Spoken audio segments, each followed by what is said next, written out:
what types of impacts this was going to have on small businesses throughout the country. We know how desperate you are all for information on how to best cope with what's happening in your own business, but also what opportunities are available so that you can pivot if there is that opportunity to pivot. So my name is Ann Johnson-Stromberg. I am the Associate Region Director for the Norcal SBDC program. We provide free and low-cost services to small businesses, both pre-venture and existing businesses, in a 36-county territory from the Oregon border down about an hour past Stockton and all the way over through Santa Cruz County.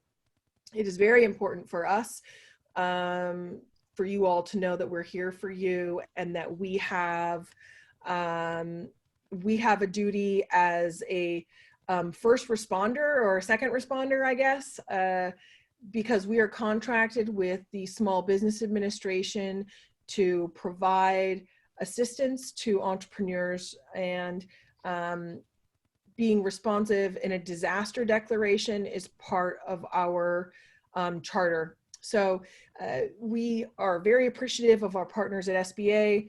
Our job today is going to be to share with you as many resources as possible and answer as many questions as we can. And we're going to continue to pump out curriculum for you all via webinar, and we will very quickly be increasing our capacity so that we can offer webinars to up to 500 people versus 100. So thank you again for being here today. And from that, I will just head straight to our agenda. You want me to show the results of that poll so everyone can see? Oh yeah, that would be great. That would be great. Hopefully everyone can see. We've got the most popular section we've got was service businesses, either B2C or B2B, but a lot of retails, a lot of restaurant, some tech companies as well, and a few others. That's good to know. And I wanted to just let you all know that there are additional workshops that are being offered through the Norcal SBDC program. One will be held on Friday. We can shoot that information to you all. If you registered online, we will have the links for the restaurant specific webinar that's happening on Friday available. And as soon as we know whether or not we can increase capacity to the one specifically about applying for SBA economic injury loans, we will send that out to you all as well. So we can go ahead and set that poll aside, Alan. I have done. Okay. We're going to talk about digitizing your business to increase revenue. We've got a fantastic speaker whose expertise is specifically on that topic, and I will be introducing her shortly. Additionally, we're going to talk about cash flow management tips, things that you can be doing right now to help you help yourself. Our speaker, Dawn Rose, will be talking about that. Increasing cash flow by restructuring debt. That is another opportunity that you may not know all the ins and outs of. So we're going to have a speaker specifically on that. And then we're going to talk about disaster loans through SBA. We'll do a quick FAQ on that. And all along, we're going to be answering your questions. We also have some questions for each of these presenters. They're all doing a short presentation, and then we will have lots of time for your questions individually. So without further introduction, I'm just going to go ahead and tell you about Veronica. So Veronica Manel is an online marketing and e-commerce specialist. She's been working with the SBDC program for a couple of years. We're very grateful to have her here to talk with you all now. She is the owner of Jumpstart Now, and she's going to, or she has the ability to help businesses navigate the ever-changing market and business dynamics in a fast-paced world. Helps businesses transition from physical goods to the digital world. And I'm going to go ahead and have her jump in now. Yeah, thank you, Anne. Thanks for having me.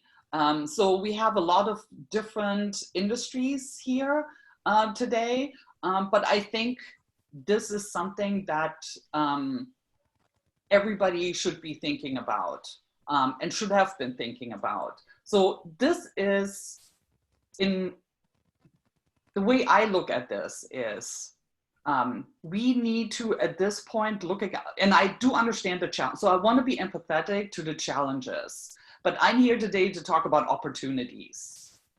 So I'm going to focus on that.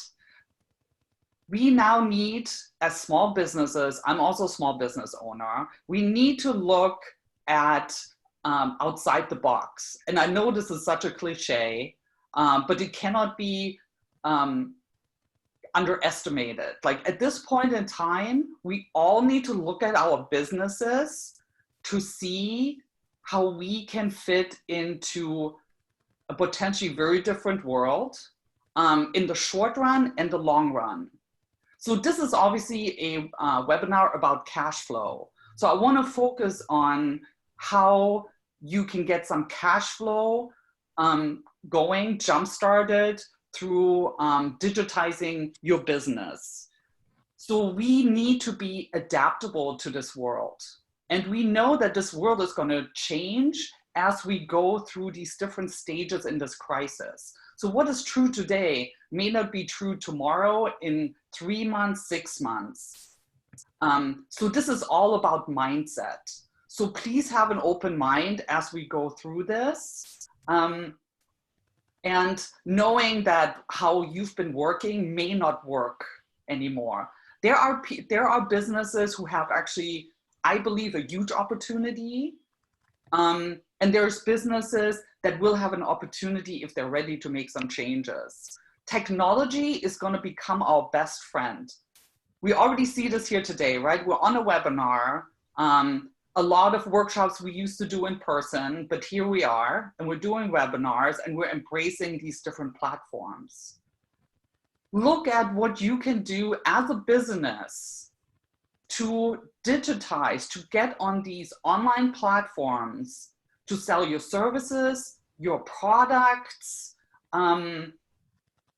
and even if it's something that you know you need to do physically, let's say you're a manufacturer or you're in construction, there is ways to digitize your business from the sales standpoint, the networking. So, but let's look at some of these online platforms. I'm not going to go through all these fee structures because while they're relevant for you to think about, I want to give you some examples of clients that I've been working with over the years and just in the last couple of days that are jumping on some of these platforms to make it work for themselves. So some of them may apply to you. So for example, professional industry. So I work with clients that are, for example, insurance agents, real estate agents, financial advisors, you know, anybody in these professional type industry that is looking at how are we now going to find business if we can't go out there and shake hands, right? So I personally use this for my business as well. It's LinkedIn Pro Finder. LinkedIn Pro Finder, if you're not familiar with LinkedIn, it's actually free for limited use, but it's unlimited for premium membership.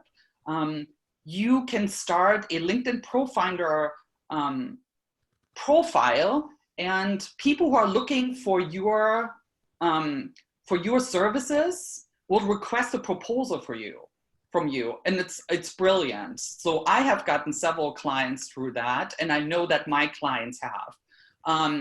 At the same time, use Messenger. We can't go out there shaking hands. You need to use Messenger, LinkedIn Messenger, to start these conversations, you know, forge relationships, you know, talk, like have conversations with people about their challenges. health, wellness, fitness.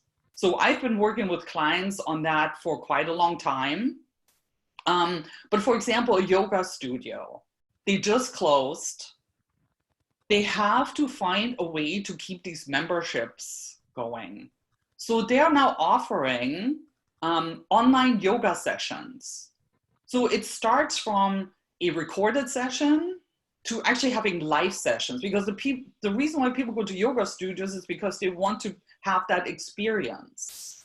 So they're finding different ways to actually offer a live yoga session, and they're asking their clients to please keep their membership alive. I really think that these yoga studios have a huge opportunity here. The same with fitness, products. Amazon is currently hiring 100,000 people to cover their demand when it comes to warehousing and delivery of products. So we know, as you know, it doesn't matter how we, if we like this or not, but this is the world today. Currently, Amazon is trying to get product to people as fast as they can while people are at home, living their life within their four walls, right? So your product should be part of that catalog. It is actually pretty easy to set up. I'm not saying that it's easy to sell through your inventory. That's not what I'm saying. But it's easy actually to become a seller on Amazon, get set up with your product. You could do this like in a couple of hours. That is like one of the easiest platforms. You should be looking at eBay. Everybody has a different strategy. So I don't want to go into like, what can be best sold on these different platforms. We don't have time for that today. But look at all these opportunities. I'm currently working with a client who has electronic parts. Their biggest, the biggest part of their revenue comes currently out of their warehouse and their brick and mortar store, but they're pushing really hard to get online. So we're looking, for example, for them, eBay is the number one. How to sell on eBay, get everything listed. So that is something that, because they have a very niche product, is something that can give them cash flow almost immediately. And I'm not saying here that would be easy for everybody, but it's definitely an opportunity for many. Fashion. I have many clients that have different fashion products. For them, being on Amazon, eBay, Instagram, and Facebook stores, you can do that through your Shopify. And also remember, the opportunity right now is that people are at home. Many are looking for information and for products online, right? More than ever before. And I've been saying this for the last couple of years, but now this has come true that people look for everything online before they venture outside. So this is your opportunity. Even some of the larger brands are still pushing promotions, like delivery services. So this is that digital opportunity. Okay. And there's many more. There's many more opportunities for services, products, advice to be out there selling what you have online. There's no doubt about that. Veronica, I just wanted to take this moment to announce to everybody that we are working with Veronica to specifically put together a series that will be offered via webinar on how to get your business online through e-commerce. So we're working that up currently, and we can shoot an email to all of the people who participated so that they could get kind of more instruction on a micro level on how to go about doing this. we're going to have a lot of questions for you, Veronica. We did have one come up via chat that I was just going to shoot to you really quick, and then we'll introduce our next speaker. Kathy had asked that she is concerned about volume with Amazon because the profit margin that they offer is low, so you have to have a lot of volume, and that her business had looked at it before, determined the income didn't justify the effort. Any suggestions that you have for her? Yeah, so I'm working currently with a client who has a very unique product in the toy space to go on Amazon. And actually, while we're doing the numbers, she did not realize that it was actually much more profitable than she thought, right? And I know we can help with that also in one-on-one consulting to do some price analysis. You know, pricing strategy is like super important. But I really do believe with Amazon making all these changes, so Amazon has been focused on the small businesses more. And even the Fulfill by Amazon program has made lots of adjustments to help small businesses to get up and running on Amazon. They have also been very, very helpful with getting back to small businesses. And I really do believe that you can make this work. And one of our next speakers can probably even help with that and give some more, Dawn can help with that also to do pricing analysis. But you would be surprised actually that you could make it work. And also it is really that getting out of your comfort zone.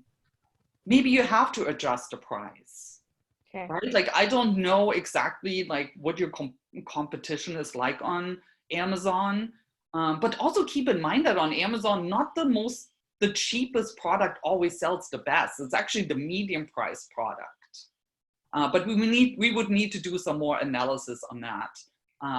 And I can talk more about that. I will talk more about that in my webinar to even show you like the difference between if you fulfill yourself or if they fulfill it for you, because that's an option. You could do your own fulfillment. Okay, thank you so much, Veronica. I'm gonna introduce Don Rose. So Don, he is a specialist with agriculture business or agribusiness, financial management and lending. He has worked for the Capital Region SBDC for a number of years, is a business advisor with our regional advising team in Norcal, as well as our finance center. He's been a CFO with large growers, including Blue Diamond, Cal West Seeds. He's got more than 30 years of financial industry experience in food processing, high-tech manufacturing, consumer products distribution, and he focuses on raising capital, financial planning and analysis, budget and forecasting, and strategic growth planning. So with that, Don, can you jump in? Well, thank you, Ann. I'm going to talk today about some cash flow management techniques. And so I want to start by just talking about a budget. Nobody probably wants to hear about budgeting because it's not fun, but there's a fairly easy way to do it. If you're on QuickBooks, you can run a P&L report showing your monthly income and expenses for each of the last 12 months. Look at that report. Look at each line item. Are there any big expenses that you're not sure what they are? Click through so you can identify them. And then ask yourself if you can eliminate that expense. And then you can download the whole thing into Excel and go across each line item and decide how much you can reduce that line item expense. What's the bare bones amount you can get by with? Make those changes, and that becomes your budget for the next 12 months, kind of a bare bones budget with everything reduced as much as possible. You can also load that budget into QuickBooks, and each month you can run a budget to actual report that compares budget to actual to see whether you're on track or not. Some suggestions for managing specific expenses. So for retailers, wholesalers, manufacturers, cost of goods sold, is of course a big expense. Don't be afraid to ask suppliers for discounts. I mean, if their choice is between losing a customer because the customer goes out of business versus selling at a discounted rate, as long as they're making some margin, they're better off to have discounted sales than no sales at all.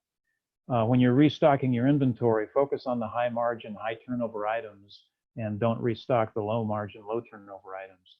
And also for the slow moving items, try telling suppliers you want to convert to a consignment basis.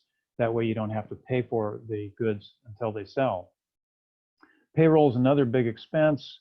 I suggest cross-training your employees so they can do multiple jobs and then eliminating positions where possible. But an alternative to eliminating positions is to offer part-time and job sharing arrangements so that you don't have to lay people off, and hopefully eventually they could return to full-time when the economy improves. And as Veronica said, digitize everything, automate your processes to the extent possible, take advantage of technology. Maybe you've got an automated answering system, which most businesses do now for answering the phones. Maybe you can expand that to do even more. Rent's another big expense for most businesses.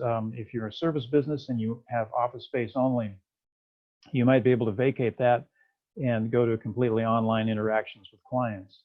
For retailers and wholesalers, again, ask the landlord for concessions. Maybe even ask for a 6-month rent moratorium. You might not get that, but if you ask for it, you might get something, because from the from the landlord's perspective, especially for retail, over the next few months, there's going to be minimal demand for retail space. And so it's going to take them several months to lease up vacant space. It can take 6 months even when the economy is strong. Plus, there's always tenants wanting free rent and TI allowances. So from the landlord's perspective, they've got an incentive to negotiate, because they'd rather have reduced rent than no rental income at all if a tenant goes out of business. Also, I saw in the news today that there's a move afoot in the state legislature to place a moratorium on even commercial evictions. Now, that's being done a lot for residential evictions, but there's even talk of doing that for commercial evictions. We don't know how that will turn out, but they're talking about it. If you own your building and for equipment as well, think about deferring maintenance if you can do that without compromising the building. So for businesses, for all businesses, managing accounts payable is an important thing to do, and there are some techniques. You need to know your suppliers, because some suppliers have very aggressive collection practices. They're on the phone if you're a day late with a payment, but other suppliers, they're kind of lax and they might not notice it if you're late. So you have to pick and choose who you pay, and if you know you can get away with delaying something, go ahead and do that. Of course, with your most important suppliers, the ones you really depend on, it's important to stay current with them. But for those suppliers you can live without, again, you can delay payments, especially if you can source the product from a competitor, or if it's not an important product. In some industries, you can return products to the supplier and take a deduction off the invoice. Sometimes you can even take the deduction for product you intend to return. The flip side of managing accounts payable is managing accounts receivable for wholesalers and manufacturers who are selling business to business. It's always important to practice, good collection policies. I suggest running an accounts receivable aging weekly, and if somebody's late on paying, call them as soon as possible.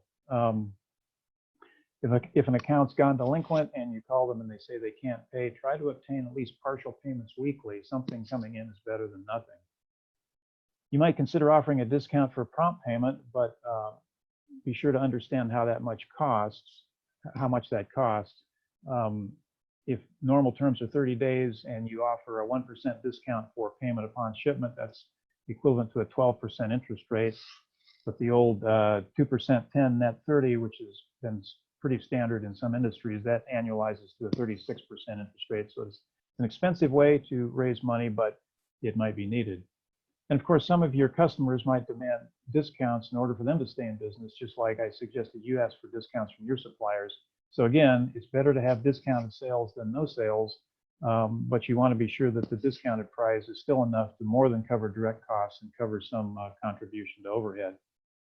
Finally, looking at inventory management, you might want to discount slow-moving items and then don't restock. As Veronica was saying, sell as much online as possible. If you're a retailer with a local clientele, you might consider starting delivery service and take one of those employees that you don't need in the store anymore and have them deliver product. And then once you've discounted and sold off some of the slow-moving items, you'll want to focus your advertising on the high margin items to maximize your profits. And that's pretty much it for me.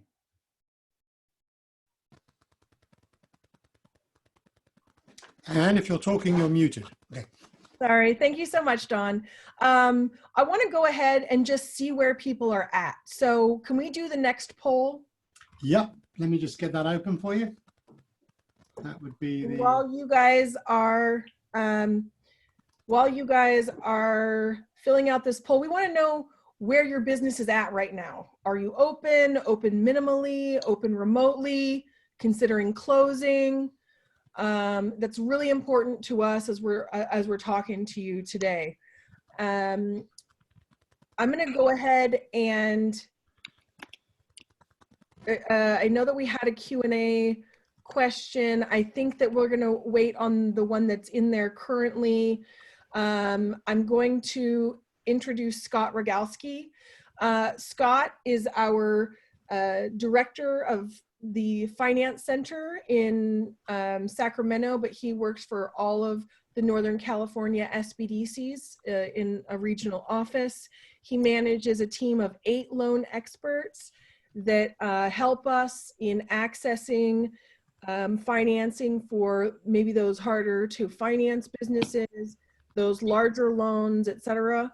We're really happy that he could help us today and help us get this group of advisors to talk with us through this webinar. So without further introduction. Do you want me to, I'm going to close the poll off now. Do you want me to share the results with everybody before? Yes. Okay. Sorry, So, yes. so these are the results. You can all see 26%. So 13 of the people who responded open in some way as normal. 20% open minimally. 14% have gone to remote opening. 8% are considering closing. 26% have had to close already. And there's a status of 3, some other status for 6% people. All right. And I'm seeing in chat some responses like we're closed but opening for takeout, or closed because of the 5-county order. Okay, great. Let's have Scott jump in now. Thank you so much, Scott. Good morning, everyone. Thank you very much, Ann and Alan, for putting this together. Yeah, so regarding restructuring debt, so this is something that we don't normally do from time to time. We don't normally call our credit card companies, our loans or lines of credits, and try to negotiate if they could reduce the interest rate, if they can help with deferring payments, maybe like not, and then also you gotta be careful when you ask credit card companies if they can defer your payments. You gotta make sure that they're not going to ding your credit score, credit report for a payment that you may not be able to pay today, but maybe you could pay 3 months from today, if they're gonna set up some sort of deferral system with you. Right now is a great time to call them and ask them if you could have some sort of like interest rate reduction. Some credit cards companies are actually sending us emails as we speak today and sending out mailers telling us about some ways that they're going to be able to help us. And so it's really important to reach out to all your credit card companies and figure out if you defer your payments or you reduce your interest. That will help you increase your cash flow because you're paying less to your credit card, so that way you can pay more money to operate your business. The feds came out over the weekend. They decreased the feds rate almost to 0. Unfortunately, that does not affect business loans at this time. It's really mostly around refinancing your home mortgage and refinancing your cars. I know that, you might not be able to change your payment too much with your car payments, but, a little bit helps. You might be able to ask them for a reduction in rate. You might want to possibly look at refinancing your car loan with maybe a credit union or something. They tend to have lower car loan rates. And then the refinancing your home. So if you're looking to, obviously, if you go from a 15-year to a 30-year or a 20-year to a 30-year, I know it adds more years and more interest you get to pay, but it'll help increase your cash flow for your monthly outflow of loan payments. So if you're paying $3,000 a month right now, or $2,000, and it lowers it to $1,500 or $1,000, that'll help you tremendously if you're trying to take on more business debt. It'll also help you qualify possibly for more loans because you're decreasing the outflow of your cash that you have coming in. So really important to look at that. SBDC, we don't do home loans or car loans, but we have resources for that if you're not familiar with ones in your network. And so use of lines of credits. Lines of credits is probably, if you have one, it's probably one of the cheapest and easiest ways to use debt. If you, with lines of credits, you pay a per day interest rate. So if you borrow it for 10 days, you only use 10 days worth of interest. It's very different than like a credit card, which goes month to month. But lines of credits are usually attached to your checking account online. You could just transfer money in there, and you could fund your business account, your operations through your line of credit. That might be one of your biggest saviors if you have a line of credit, business or personal, to kind of save your business for the next 3 to 6 months during this time. And then, so if you are going to have to use your credit cards to fund your business, pay for your suppliers, pay for your people, pay for advertising, or whatever you're trying to do with your business, so the only way to really affect your credit is on utilization. So the going rate for utilization is between 35 and 45%. So if you have a credit card that is $10,000 limit and you owe over $3,500 to $4,000, it could affect your credit score. A lot of us on the phone, or a lot of business owners, may not even have a choice. They may just have to max out their credit cards to survive. And if that's the case, then that's what you have to do. But all that will be explainable. So when you're applying for these disaster loans, when you're trying to get a business loan, the story that you have to write, which we can help you at SBDC, is, hey, I had to use my credit cards to survive this month, and that's why my credit score went down. But if I didn't do that, I would have went out of business. So kind of like writing the story within that, we can help you. Credit cards are obviously really easy to use too, just like lines of credits, but it's explainable. So if it does decrease your credit score, we are here to help you. And Can you explain, is it better to charge up one credit card fully and leave other ones, leave other credit cards uncharged, or to spread your debt over multiple cards? What affects your credit more? So if you have multiple cards, it would make sense that you don't go over 35 to 40% utilization on every card, rather than maxing out one card. But if you don't have that option, you only have one credit card, then obviously you're going to have to max it out. But it would be better to float the debt that you're trying to get from, if you have 5 credit cards, try to keep them all under 35 to 40% utilization.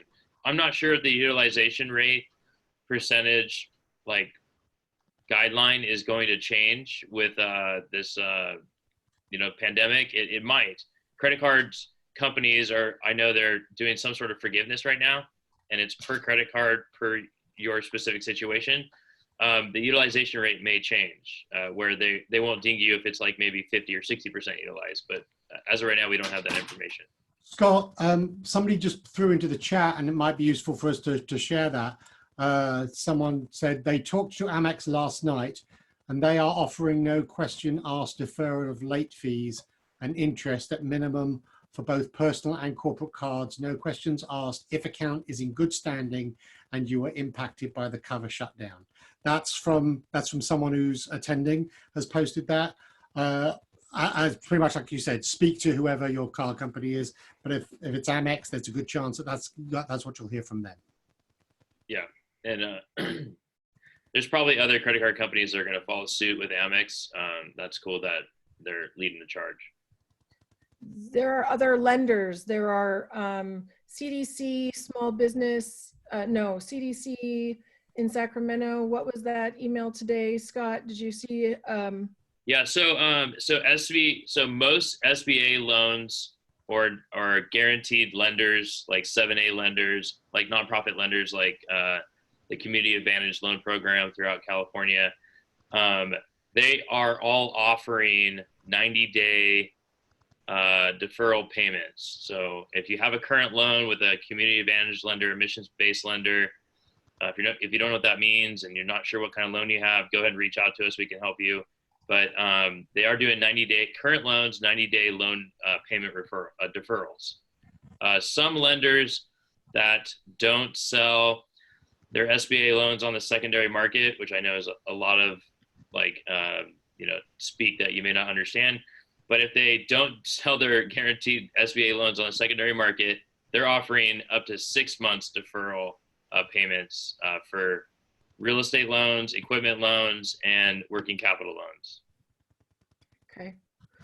Thank you so much, Scott. I think I want to introduce the next speaker, and keep your questions coming in, guys. We're going to answer all of them. We have lots of time in this webinar to get to all your individual questions.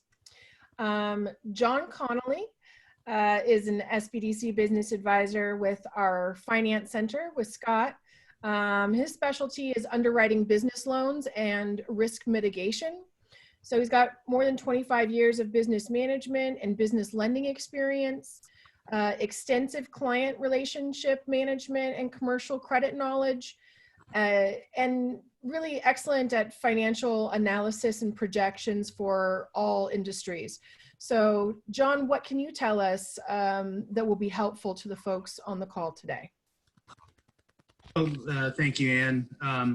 Well, I know there's a lot of people out there that are looking to finance. How can we finance our business now? How can we get money now? And we are going to have a special seminar on the disaster loan program, but we're going to touch on some of the high-level elements of that program.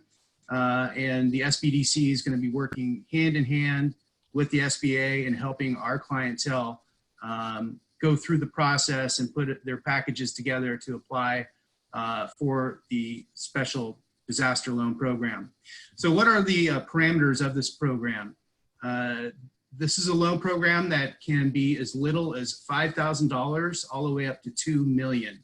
So very broad range. And it covers many different uses, but the situations that they're really looking for, and it applies to almost all businesses today, is any business that will be suffering a temporary loss of revenue resulting from this COVID-19 crisis, either currently or in the future. And obviously there are very few businesses, if any, who are not going to be suffering some kind of loss of revenue. What purposes may these funds be used for? Well, it's a very wide range. Loan funds can be used to pay down your fixed debts. So that essentially is refinancing existing debt. And this loan program is has some very flexible elements to it. It can go up to a 30-year amortization on certain types of debts. So to the extent that you have fixed debts that are higher interest rates, you potentially can refinance them under this program. And the interest rate, I believe right now, is at 3.75% on most of the loans. It can be used to fund your payroll, accounts payable, and other bills that can't be paid because of the disaster's impact. So very wide range of usage here. And once again, a lot of flexibility under the program. There are some limitations and some special circumstances that you should know about in looking into this program. applicants are going to need to be able to make a case as to what they have lost in revenue or what they are going to lose. And this is largely going to be based upon your prior year's historical performance, either last year, year before. And to the extent that you have a business that has not been up and running for more than 2 years, it's going to be harder for you to demonstrate year over year loss in revenue than some businesses that may have been around for a while. So one needs to be aware of that going in and make sure that you can put together the type of evidence you're going to need to demonstrate your year over year losses and or future losses. Now, as far as how these loans are being underwritten or considered, they've set up a streamlined process for loans that are up to $25,000. So the idea here is they're going to limit the amount of information that's necessary and try to get these streamlined so that they can be funded much quicker. And for those that may be challenged in being able to demonstrate year over year losses because of the time in business, this may be a more ideal, at least a temporary solution for you in that it's not going to be as important. Your credit score and other factors are going to be very important for this $25,000 threshold. Collateral. Well, that's always a question when one is looking to get a loan. And the SBA policy around this is, in excess of that $25,000 limit, SBA is going to be looking to secure the loan to the extent that is possible.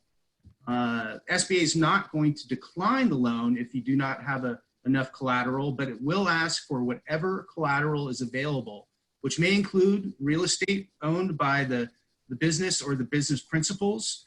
And you need to be willing to allow the SBA to place a lien on your real estate in the event that there is what's considered lendable equity in the real estate. And that's generally deemed to be up to 85% loan to value. And if you have any room in there that the SBA is going to want to place a lien on the real estate to secure for collateral. One other factor about this loan program that's very interesting, is generally not available for most SBA programs, is that this is also available to nonprofits. So a nonprofit entity can apply for this loan. The requirements may be somewhat a little bit different from an underwriting perspective, and we'll certainly be helping our clientele through that process. There's going to be a lot more information that's coming on this and will be covered in another one of our presentations specifically geared toward this program. But rest assured that the SBDC is going to be here to help you through it. Thank you. John, we have, and for everybody listening, we have just about 400 business advisors in the NorCal area. So we are on the ground working with our individual small business development centers to help all of you get the help that you need. So there will be more information on this as we move forward, but contact your local small business development center if you want to apply for one-on-one technical assistance. We are here for you, and we will do everything we can to help you get what you need to stay open. That's what we do. So I'm going to just go to the chat for just a moment. Kathy had made a really good point, and could you actually go back to the last slide? Yeah, so on collateral, for those small business loans under $25,000, can you talk specifically about collateral there, John? Well, what the SBA is indicating is that any loan that exceeds that amount will require collateral, but it's likely that for a loan of up to $25,000, the SBA will apply what's called a UCC1 filing against all of the business assets. It's essentially like a blanket lien covering the whole business and your assets. To the extent that you may have other loans are in place, they may go into a second position in that respect. But I do not believe that they'll be going beyond a UCC1 filing for up to $25,000. Right. What other, let me see, what other questions? So one person had asked again what the loan rates are for the disaster loans. Again, those are 3.75 for for-profit businesses, 2.75 for nonprofits. And Barbara, in terms of without personal guarantees, no, the SBA is looking for people to give their personal guarantee that they will be paying those back. And they're likely going to look for that for nonprofits as well, I would imagine. Yeah, they are. They're going to look for it for nonprofits and ESOPs as well. So this loan program is also what's it called? SBA is funding ESOPs, so employee stock option providers, I think that's what it's called. And then they're also doing nonprofits. They are going to require at least one person to do a personal guarantee from an ESOP or a nonprofit. Great. Go ahead and advance to the next slide, and we can move to everybody's questions. So just so that you're all aware, you can reach myself or Scott Rogalski. These are our direct email addresses. Our website to find your local service center and apply for services is norcalsbdc.org.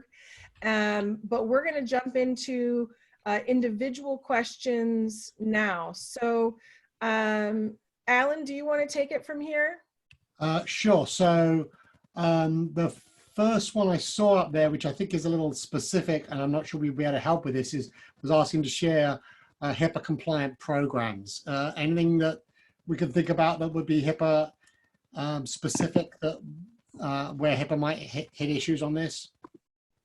Was that specific to, I feel like that was specific to Veronica's. It might have been. I think so. It came out when Veronica was presenting. Yeah, it depends. You know, there are actually several programs. I even believe that Google Drive is compliant, but I can answer some of those questions. If you want to email Scott or Ann, and they'll forward to me. Okay. Thank you so much. I'll get their emails and email addresses and post it in the chat in just a second. We have a couple of people. So someone took a quote from somewhere, which says, businesses with credit elsewhere are not eligible for SBA disaster or economic injury loans. How is it determined whether a business can get credit elsewhere, was the question. So SBA disaster loans will not fund you if you're getting money from another lender, whether it be a bank, a credit union, a nonprofit lender, micro lender, doesn't matter. If you're getting money from somewhere else, then SBA disaster will not approve your loan. I guess you have to ask yourself as a business owner, do you want to apply for disaster loans or do you want to apply somewhere else? I would recommend that, me personally would recommend that you apply with SBA disaster loan and see if you get approved. And then if it's taking too long, then maybe apply somewhere else for a micro loan if you think you can get it. SBA is going to be a little more lenient on credit elsewhere than they are normally. So it's not as formal. You don't necessarily need a letter from a lender saying that they're not going to fund you for SBA to fund you for these loans. But it is going to have to be explained in the write-up or narrative of your application. So there are some clarifying questions, Scott. You're talking about if people get an emergency loan from some other lender specific to this crisis, not if they have other existing loans, correct? Correct. Okay. And then what about credit card debt? Does that affect the SBA loan eligibility? No, I think, John, they can use this to refinance debt, right? Yeah, it's just that the SBA, it becomes somewhat onerous to refinance credit card debt. To the extent that the credit card is in the name of the business, you'll find it far easier to do so. They oftentimes will want you to substantiate each and every charge to ensure that it was for business purposes. So just be very careful in keeping all your receipts if you intend to refinance credit card debt. And also, this loan is not used for anything that happened prior to January 31st. The declaration date is January 31st. So your economic loss starts then. So when you apply, that's where the narrative, what Don was talking about, is really important. When you're thinking of how much money you're losing, if you can't, put it together in a number, you can look back to your 2019 February and March months and see how much you did in revenue and how much you did this year. That way you can kind of do that comparable, and that can help you when you're doing your application. We are going to be able to walk people through this process, but where can they go for like the application information right now, Scott, if they wanted to get started on their own? Yeah, so I'll put it in the chat. I just have. Okay. Right. Did you, Alan, did you put just the link? So yeah, disasterloan.sba.gov/ELA. Yeah, okay, that's the link. That should be included in the resources after the posted to our website. So it's recommended by SBA, even though they don't have everything disclosed yet. SBA nationally is going to have a call tomorrow at 1 p.m. Nationally call. They're going to do all the updates on the disaster loans, all the parameters, all the stuff that we don't know today. They're gonna lay it out at 1 o'clock tomorrow. So we'll have updates then, but they said that even though they don't have everything figured out, they still want you to go online and apply, because when you go online and apply, they'll send you an SBA loan number, and that's the number that puts you in the queue. The faster you do that, the faster you will get service. Okay. And is that Eastern time tomorrow, or is that 1 o'clock our time, California time? It's a really great question. I think it's Pacific Standard Time, but I haven't gotten the email from Heather yet, but we're supposed to get it like any minute. There will be people from SBA on our SBA loan webinar tomorrow. And while that webinar is currently full, we are working really hard on our end to increase capacity for up to 500 people to participate. So they're fast tracking us at Zoom to get that to happen. And as soon as that does, then we will let the people who are on the wait list know, and we will reopen that workshop. So we will send an email to you all as soon as we have that information. So everybody who registered for today's workshop will get that. Let's go through some more of these questions because we've got a lot of them. Okay, just checking through to see if we'd heard from Zoom, and sadly not yet. So there's one about someone's says they already have an SBA loan and they're struggling with profit. Can they still get an SBA EIDL? Scott, you want to answer that, or John? I wish I knew that. I have somebody in my office. Sunita, do you know if they already have an existing SBA loan? Can they? Okay, yeah. So we think that the answer is yes. That the best, if you have any questions that we're not giving you the answer to today, it would be in your best decision to call your local SBA district office, and you can ask them because they're actually like the people that make the decisions. We think the answer is yes. Just there's a total aggregate of how much SBA money that you can have to issue to your business, and that number is $5 million. So if you don't have a $5 million loan, then you're probably okay. You can apply. If you owe more than $5 million, then yeah, they're probably going to cap you. Regardless, if I may jump in here, regardless, a business, needs to be able to demonstrate that they're going to have the capacity in the future to repay this debt. So we all believe that this is going to end at some point in time, and you need to be able to demonstrate that when this is through, that you're going to get that business up and running and be able to have the cash flow necessary to repay the existing and any new debt. Okay, and so people are asking about where to contact SBA. It's sba.gov is the website. There's a district office in Sacramento and a district office in San Francisco. So go straight to those websites. It'll give you the information for those locations. Okay, next question. So there was an interesting one with someone said, reading on the news that the Fed is working on billions of dollars of aid to small businesses. Is that mostly coming in as loans? Yes, it's $250 billion nationally was issued or allocated. So that's these loans. These loans have a max of 2 million, and most business owners are probably going to be asking for 25 to 100 maybe. So there's a lot of money out there. There's more than normal. And somebody wanted to confirm the interest rate for these loans. Do we know what that is?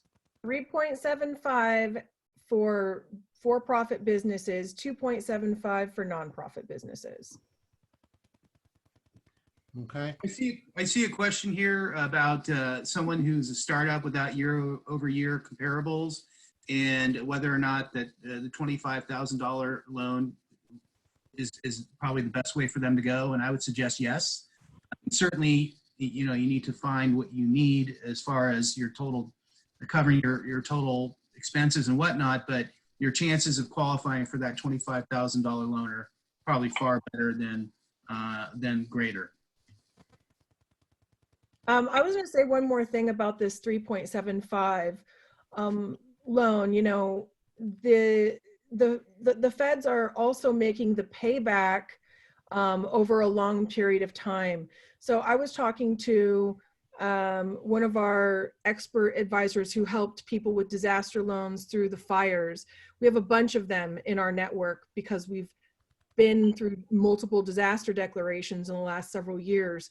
And he was saying, this one particular business had gotten like a $5,000 loan paying back over 15 years. Given the interest rate, it felt like free money to them. It's not. You have to pay it back, but it is absolutely made to be affordable. That's the hope. It just depends on how much you need to finance. Okay. We have a question that came in about, and I don't understand what it means, but somebody might. Is there a way to waive the loan packaging fee and processing fee to apply? And they're giving an address of PCRcorp.org, California Small Business Loan. Does anyone have an answer on that one? Sorry. So it says, is there a way to waive the loan packaging fee and processing fee to apply at https://pcrcorp.org/California Small Business Loan? Tell them don't go to that website and just talk to us because we don't charge. Okay, that's the answer. Don't try and do one of those. Go through someone like us. That might be a different program. It may not be an SBA program. That might be a state guarantee loan program. There's two different ones out there. So I would just reach out to your local SBDC and ask them that question before you pay anything, because we don't charge for loan packaging. We can help you.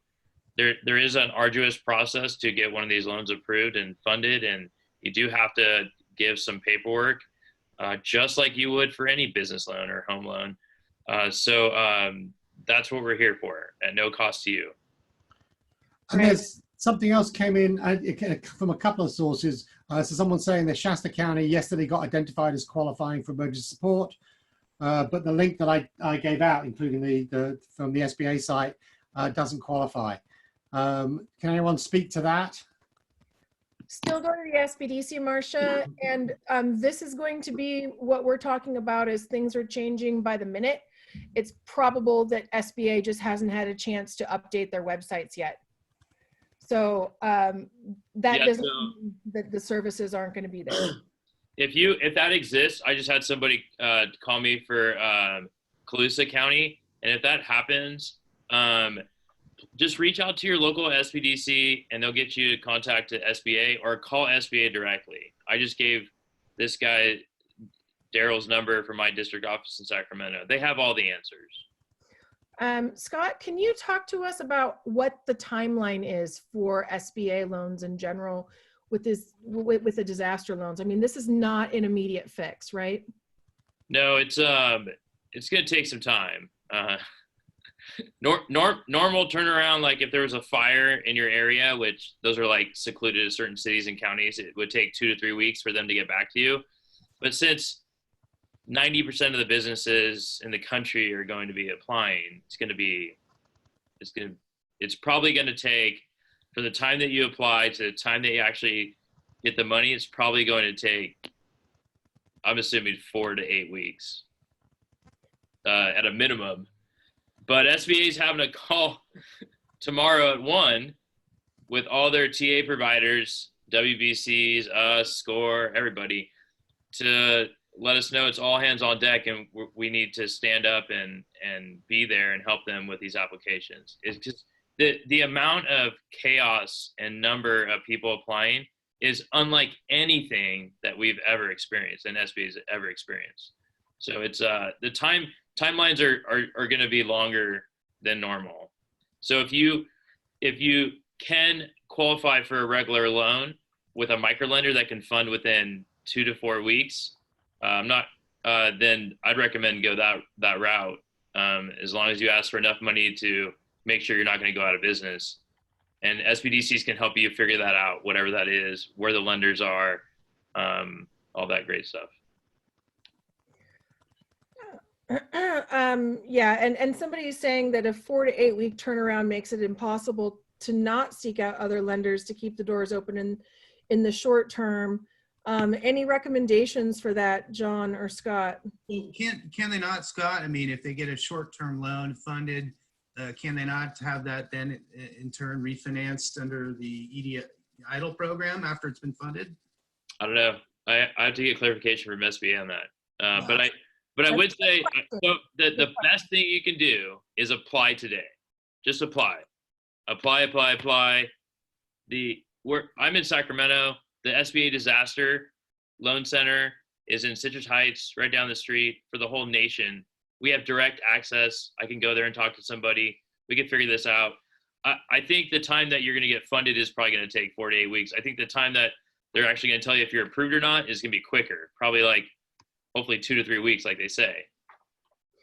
And that's one of the reasons why it was important for us to, in this particular webinar, talk about more than just the SBA loans, because there are other things that we're going to need to know to try to kind of float through this period while we're trying to find alternate longer term solutions.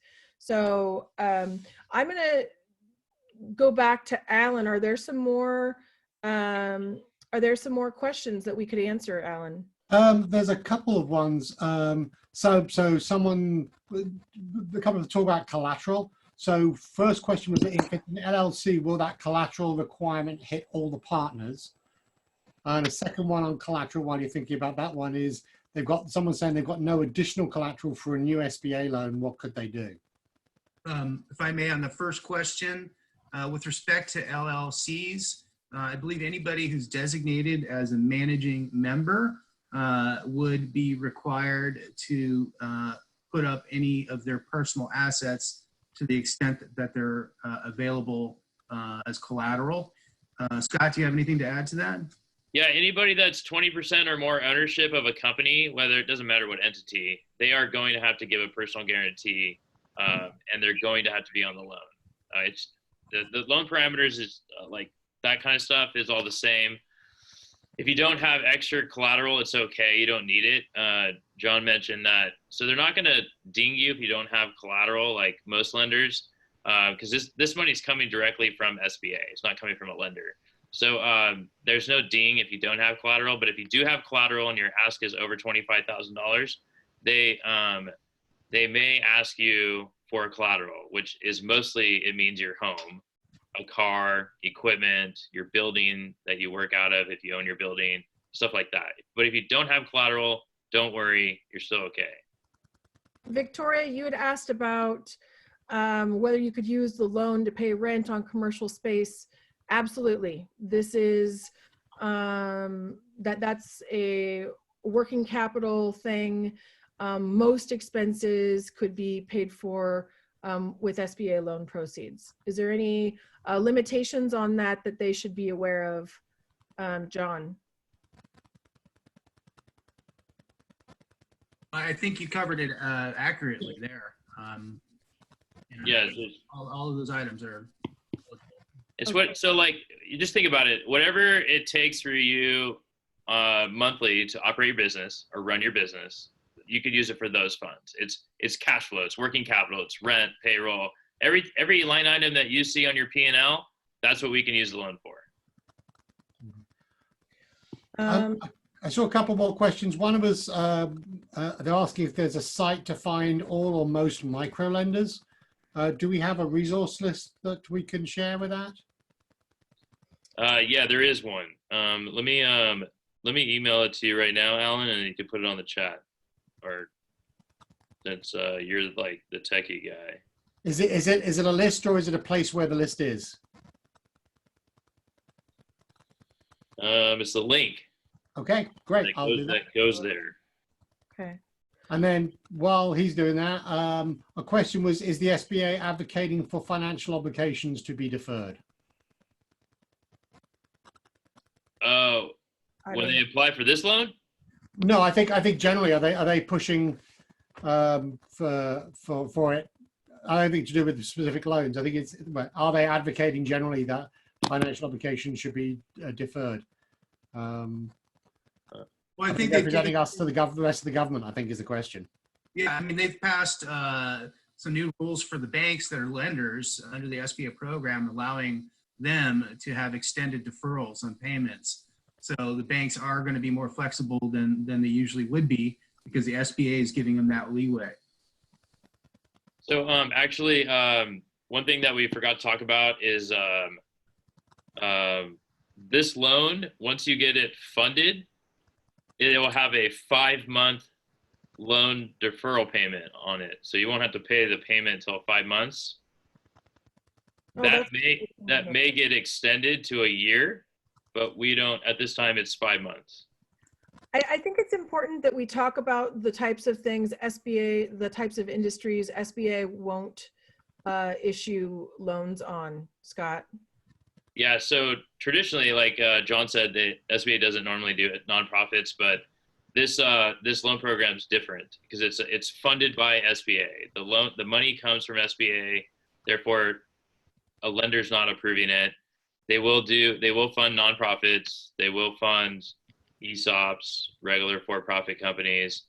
So anything that SBA doesn't fund is like what's like not federally approved, like cannabis,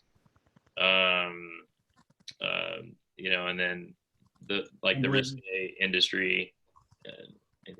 Well, Right. anything that's speculative in nature, if you're speculative, you know, gambling, brokerage, things like that, buying and selling of assets dependent on capital gains, those are all considered ineligible industries. Also, like passive income industries, like if you're a landlord and you rent to people, like investor, if you're an investor, property owner, it doesn't qualify for that too. Scott, I haven't received that link email from you yet. Yeah, it's because you're right. The person that sent it to me sent like 50 pages that is attached to that I have to download it and then I have to find it. I'll get it to you, Alan. We'll figure out how to extract it. I'll send it to you, then you can look at it. Let me know. Okay. We'll find a way to get it out there somehow.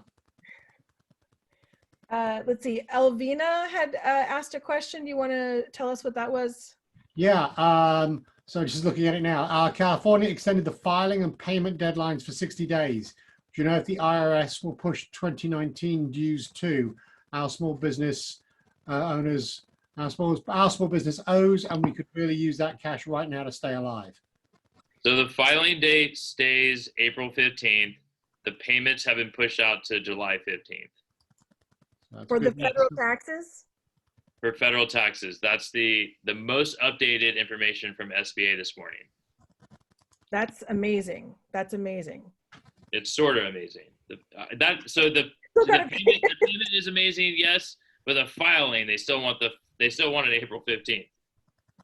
There was something else about filing your taxes that was going to be really important for putting in these loan applications, right? What can you say? Oh yeah, so there is no forgiveness of not having your 2019 taxes done. We understand that if you don't, like, it makes sense. Most people don't have their 2019 taxes done as a corporation or entity, but the SBA is going to be looking for 2019 taxes, and if you don't have them filed, then you need to have your year-to-date P&L and balance sheet done. And most importantly, you also need to know year-to-date 2020 P&L and balance sheet numbers. So it's March 18th.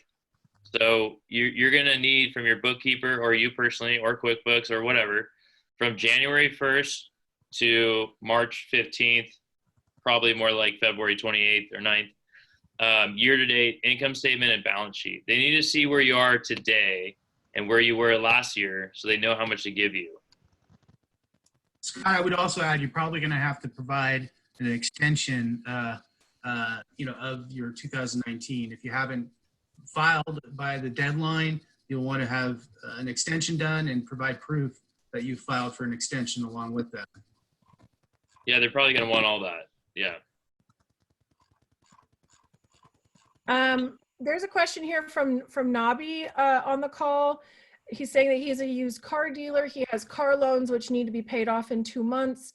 Does he qualify for loan assistance through the SBA? Is that industry covered or no? Yeah, from what I know, it is.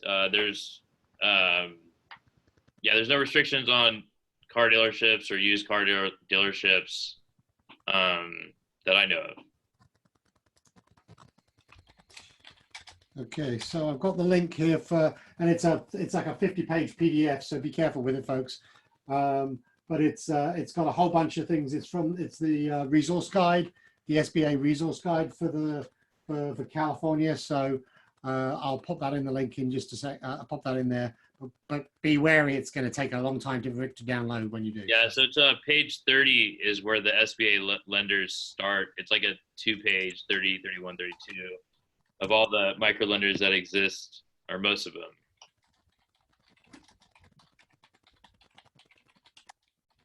Okay. What other questions? Let's see. Yes, Kathy in Humboldt County. That's exactly the same problem that they were talking about with Shasta. Humboldt, Del Norte, Siskiyou, Shasta, Butte, Tehama, Sierra. Those were all counties that, and there are others in Southern California, and I'm sure I'm missing a few in NorCal, that were not listed in that original SBA, that initial SBA declaration with loans available. They just haven't updated their websites. It doesn't mean that you're not going to qualify. So contact your SBDC office, Kathy. We'll get you going. So actually, so I wouldn't contact SBDC for that per se. I mean, we can help you obviously, but we don't have the answers. The only ones that have the answers is SBA. Because I don't know why their website's not updated. Colusa County should have been in there. LA should have been in there, but it's not either for whatever reason. Apparently, if it's not there and it's not updated by the governor or the local representatives, there's an economic disaster loan. So it's an EIDL form that businesses have to fill out and take to their local supervisors. And once they get enough, then they can declare it a city or county approval or county approval. So if for whatever reason Del Norte and Arcata still or Humboldt's still not there, then that's what's been told to us what needs to happen. And the only ones that have the answers for that is SBA. So I can give you a number to call.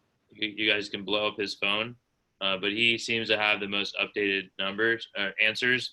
I'm sure Noah from San Francisco has lots of great updates, but Daryl Dante out of Sacramento has most of the updates that I have or need. His number is Can you put that in the chat window? You want to put it in chat? All right.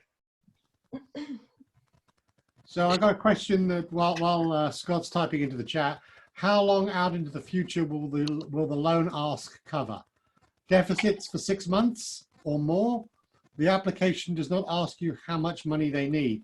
They ask you for your current anticipated income and expenses for 1 month, and will compare that, as you said, to the same time last year or maybe last month's results. Anyone got a response on that? John, can you chime in? I will. Look, I think we have to use common sense for this. I would anticipate that at a minimum, we're going to be able to go out at least 6 months. However, I believe this is one of those questions that we're going to have to ask in that subsequent meeting with our SBA folks tomorrow to make sure that we have clarification. But all expectations are, I mean, even the president has indicated that this is likely to last through July. So I think it's appropriate for us to plan the needs accordingly. So this is the first time that I've ever seen a disaster where the application doesn't expire like after a month or two. Technically, you can apply for this loan anytime, like today, all the way till like December 15th of this year, which is pretty nutty.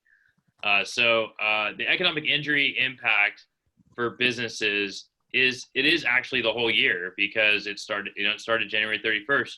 So it's the loss of income that you're going to be expecting the whole year.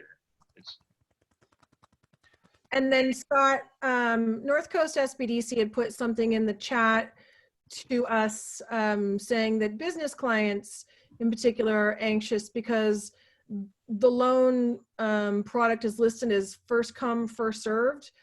And so being that counties like Humboldt, Del Norte, Siskiyou, et cetera, are not in that ability to apply at this moment, it feels like they're not giving that opportunity. So we'll definitely put those questions to SBA and make sure that they address that. Can I chime in here? I mean, I think it's logical to assume that eventually those counties will be open. Although we can't promise that 100%, one would think that that's going to happen. So I would advise those individuals to just start packaging their information and start putting it together in anticipation of it being opened up in the near future. So it's like the best idea ever, John. Thank you. Yeah. So if you're not, we don't have the list here, like, but we can send it out to the attendees as far as what's needed to apply. But you're really going to need last 3 years of personal and business taxes, your personal financial statement. You're going to need year-to-date 2019 income statement and balance sheet, and year-to-date 2020 income statement and balance sheet. And then there's some SBA forms that you're going to need specific as well. Reach out to me, and I can get those forms sent over to you as soon as possible. I actually have the disaster loan application right here, so you can like start filling it out. And yeah, you can get ahead of the game. That's a great idea, John. So that SBA phone number, do you want to put that in the chat? Sure, I can do that.